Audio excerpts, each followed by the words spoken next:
Good day, ladies and gentlemen, and welcome to taking 10 minutes trying to organize your Twitch chat to get into one Captura scene. Thanks, guys!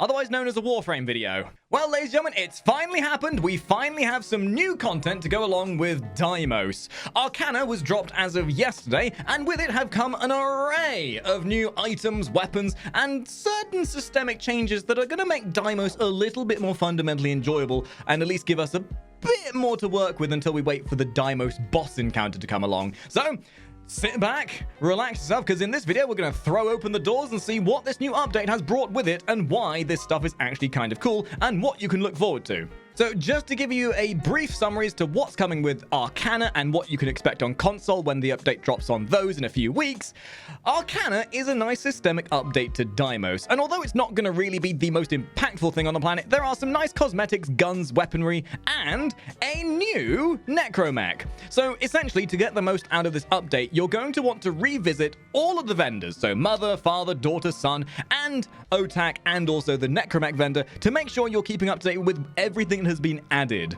as these items that we're about to list are all going to be in one of these vendors or another, most specifically Father and the Necromech vendor themselves. With this update, we now have a new Necromech called the Bone Widow.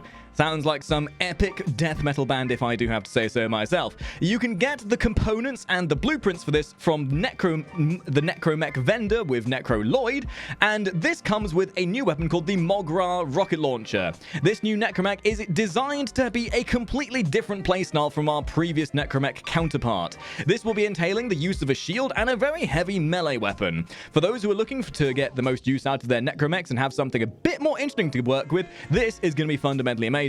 Additionally, with those Necromechs, you now have the ability to get all of the Necromech mods by using your reputation, and additionally, they are now also increasing the level of the Necromechs to 40 to give you an additional boost of mastery points. Honestly, out of everything that's come with this, I would say this new Necromech is probably the funnest of them all. The Mogra rocket launcher is probably one of the more interesting looking weapons we've had so far, as it's kind of like a double-barreled shotgun missile launch kind of dealia, and whereas the original Necromech weapon was kind of like a machine gun, this one feels really chunky. And I have to say, from what I've seen other people play of this new Necromech is something that I would highly advise going for to start with. Just again, keep in mind this is going to come from the Necromech vendor, and you are going to then need to do the isolation vaults to get all the components to actually build them all again. Deimos being the planet of farming repetitively for repetitive stuff for the sake of repetitivity. Focusing on the new items first, there are also a bunch of new weapons and other interesting things that have come along with this update. Starting with the weapons, we have the Catapultist, which is a lovely handheld short-range beam corrosive bar launching sidearm, and honestly looks like something that you would have gotten out of the Aliens movie. Additionally with that, we also now have the Proboscis Cernos. We have another Cernos, ladies and gentlemen. As if we didn't have enough Cernoses in the game in the first place. This Proboscis Cernos actually requires you to build the Mutilus Cernos to make it in the first place. And it's not even, in my eyes, as good as the Mutilus Cernos. So I guess if you want something to dump your mastery points into, this is kind of it, I guess. Then we have the Pulmonars, which are a new nunchuck-type infested weapon that looks like it's straight out of a Jet Li movie. We have a new arm cannon, similar to the Shidu, which is the Bubonico. And on top of that, we have the new fan weapons called the Arum Spinosa, which was actually demonstrated during the recent dev stream. And then finally, with the new weapons, we have the I'm going to say this wrong. Sporothrix. And I quote, long-distance rifle that fires sharp, virus-soaked barbs.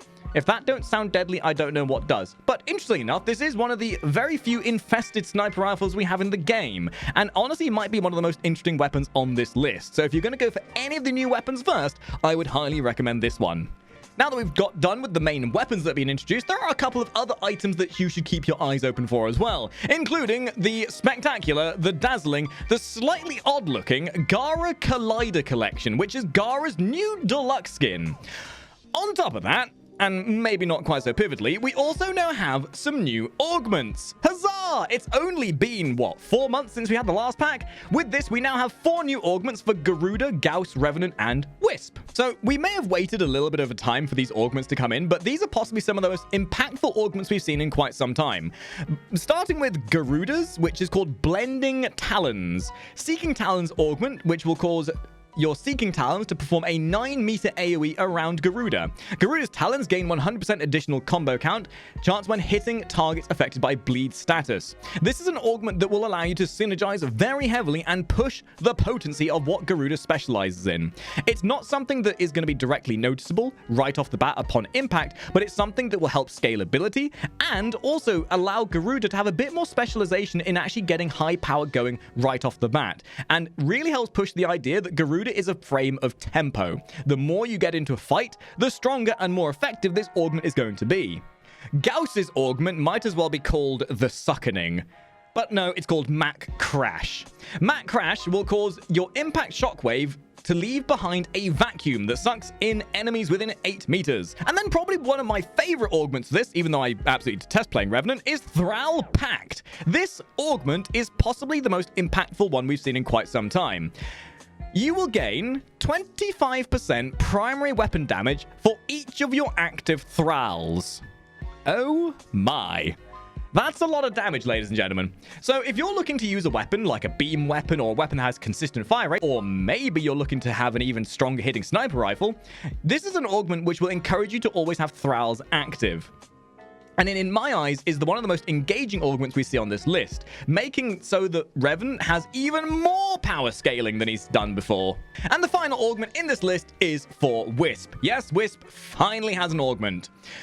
Critical Surge is a Breach Surge augment. Teleporting to a reservoir costs 50% energy and grants 10% critical chance to sniper rifles per meter traveled for 9 seconds. Maximum of 350% critical chance. So in essence, if you teleport a far enough distance with Wisp, you basically gain an absolute guaranteed red crit on any sniper rifle you have. I can actually see people starting to use this for Eidolon hunts, and in my eyes, this might be the most unique, maybe the most useful, as it's going to take a lot of setup, but probably the most interesting of the augments of this list. And to round out this video with all the changes, let's go over some of the more less integral. There are now some new infested kit gun components, including 2 new barrels, meaning you will actually need to make 2 more kit guns to get the mastery you want from them. But these new additions mean you have more playstyles and more interesting combinations that you can go into with your kit guns. I would highly recommend this, as some of these are going to make some very interesting combos and crit chance / status effect modifiers. And then in the final leg of the additions, we then have infested K-Drive components as well to compound on the kit guns. So again, more mastery and more stuff to be able to purchase and buy and farm for. If anything, we can summarize this entire update as, hey, we just suddenly got a lot more things to farm for, a lot more things to buy, and a lot more monotonous farming we need to do. However, there are some things that have systemically changed to make things a bit more convenient. There are certain things towards the conservation elements, along with some new monsters and such, that are gonna make the process of getting conservation done a lot more convenient. Now, a lot of the conservation beasties are spawning more consistently and also with more in them, such as the flying monsters are now spawning in larger groups, and they don't generally be as annoying to try and get a hold of. Additionally, Necromechs now also have a built-in vacuum. Yay. You can now earn additional conservation tags depending on the preservation quality of your Vloof when you capture them. Also, glaive rework. The glaives are now stronger than they've ever been, so it's time to dust off your glaive and or chakram and or other glaive type weapons and see just how powerful they become, because it is actually kind of nutty how much damage they're doing. Unfortunately, not all of these changes are good, and this is probably the last meaningful one I will make. Korra has been nerfed. It may not be even apparent, you may not have seen it publicly, but Korra has had her splash damage nerfed. They were talking about this in a recent dev stream, and it has now been implemented. Korra can no longer hit targets on the out of line of sight node, meaning if you whip claw an area and enemies are behind walls, those enemies will no longer die. Oh dear, we can't have anything nice, can we? You know what, everyone? Maybe we should all stop having fun. I think if we have too much fun with something, it just gets nerfed. Oh well. Well, Korra still is just as powerful, it's just line of sight is now an issue, apparently. Other frames that have seen a mild or moderate rework are frames such as Ash, Atlas, Chroma, Necros, Nidus, and Zephyr. None of these changes are massively meaningful, but the ones I would say to keep an eye open for are Chroma, who has now received a new passive, and Zephyr, who has received general buffs across all of her abilities. And in a more controversial decision, there is now a new methodology behind the Steel Path and the way you earn your Steel Path essences. However, that's a very deep subject, and I don't particularly fancy going into it in this video, but if you want to know more about all of this stuff we've talked about so far, there'll be a link to the actual forum post down below. But let me know that the Steel Path has now changed, and the way you get Steel Essences does as well. Furthermore, with the Steel Path, there's also now the Acolyte Invasion.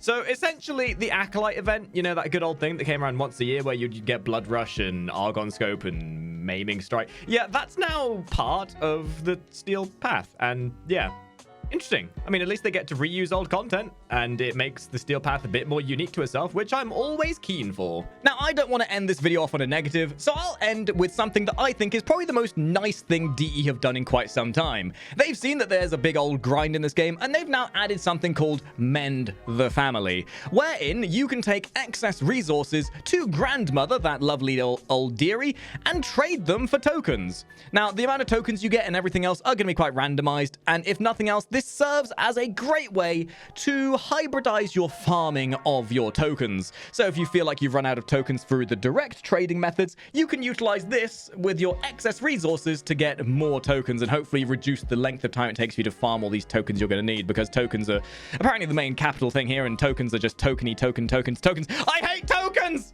Oh, and before I forget, there is also now a new element to the Isolation Vaults. Not only are there new Isolation Vault maps, but the way they work has changed slightly. So when you complete an Isolation Vault, you are then able to go up to Mother and select a new type of bounty that will send you back into the Isolation Vault. It's nothing that different, but it is basically a new array of bounties that will allow you to be able to farm whilst out on the plains, the Cambion Drift, sorry. It'll allow you to farm whilst out on the Cambion Drift and subsequently allow you to keep some consistency whilst you're farming, and it sends you into the Isolation Vault again rather than doing it out on the open Cambion Drift. So that's about it for the video. I would say that the change to the Isolation Vaults, the Arcana, so to say, is probably the most impactful thing systemically. Everything else is pretty much just more things to farm for. And if I had to rate this update, I wouldn't say it's anything dramatically impactful. It's kind of just more stuff to farm for the sake of farming. Not that that's necessarily a bad thing, because we all want to try and get to Master Rank 30 at some point. So let me know down in the comments what you think of this update. Let me know what you think is coming next, whether we're ever going to get the new war or not.